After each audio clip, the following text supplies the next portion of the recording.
Ngayon para po ihatid na po sa atin ang nilalaman ng 5 AM weather forecast ng Pag-asa. Makakasama po natin si Mr. Hener Kitlong na weather forecaster dito po yan sa Pag-asa. Good morning, Mr. Kitlong.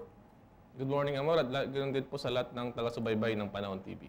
Mr. Kitlong, kahapon po ng hapon, kasama na po sa inyong forecast? Itong binabantayan nga natin na low pressure area dito po sa loob ng ating bansa. So, sa mga oras na ito po ba, nasaan na po ang lokasyon nitong low pressure area na ito at gaano po ba kalaki yung posibilidad na maging isang bagyo itong sama ng panahon na ito? Opo, as of 4 AM, ang low pressure area na minomonitor natin ay nasa layong 500 kilometers. Silangan po yan ng Surigao City. At ito po ay tumatahak papunta po sa silangang bahagi ng Luzon. At sa ngayon po, base po doon sa mga numerical model na ginagamit natin, wala naman po itong nag-indicate o nagsasabi na ito ay maging isang bagyo. Subalit, dahil po ito ay nasa karagatan ng Pacific Ocean, malaki po ang tsansa, may possibility pa rin po na ito ay maging isang bagyo.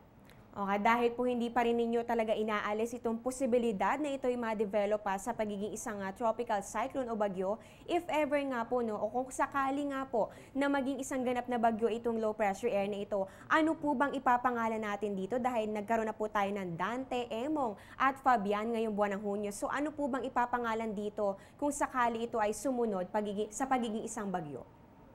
Kung sakasakali po na ang low pressure area nito ay maging isang bagyo, ang ipapangalan po natin ay Goryo. Okay, Goryo. Sana naman po hindi na po mabuo itong si Bagyong Goryo dahil patapos na po tayo sa buwan ng Hunyo. Ito naman pong low pressure area na ito, paano po ba yung tatahakan itong direksyon sa mga susunod na oras at susunod na mga araw? Well, base po doon sa mga numerical model na ginagamit natin, ito pong low pressure area nito ay tatahak po yan pasilangang bahagi ng ating bansa. At ito po ay lalabas o kaya papunta po ito ng Taiwan o kaya papunta ng Southern Japan. Ayan po mga kabayan, na update na po tayo sa lagay nitong low pressure area na ito. Ngayon naman po, dumako naman po tayo sa magiging lagay ng ating panahon ngayong araw na ito. Ano po ba ang inaasahan nating weather condition ngayong araw na ito ng Huwebes?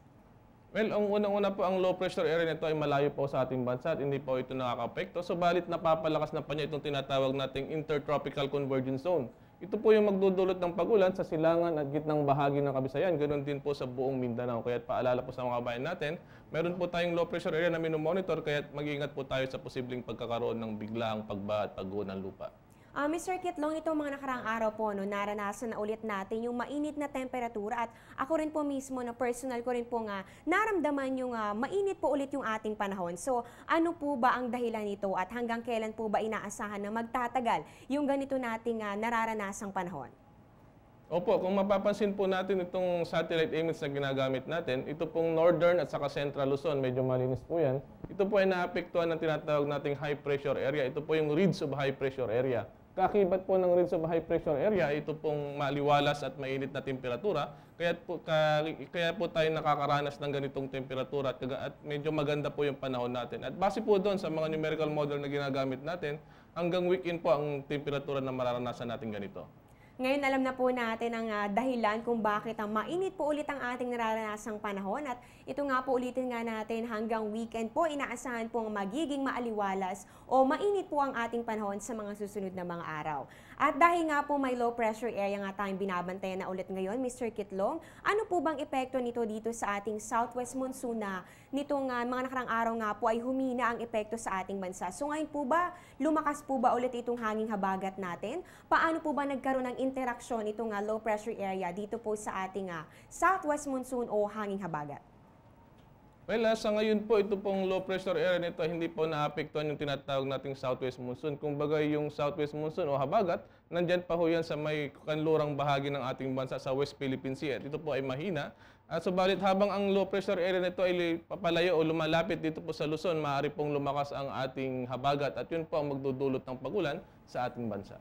Kaya antabayanan po natin ang mga susunod na mga mangyayari o mga pagbabago dito po sa lagay ng ating panahon. Maraming salamat po, Mr. Kitlong, sa ibinahaging impormasyon tungkol sa lagay ng ating panahon.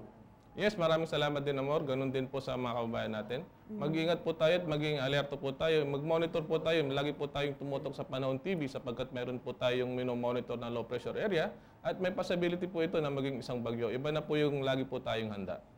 Ayan nga po at natunghayan po natin si Mr. Hener Kitlong na weather forecaster ng Pag-asa.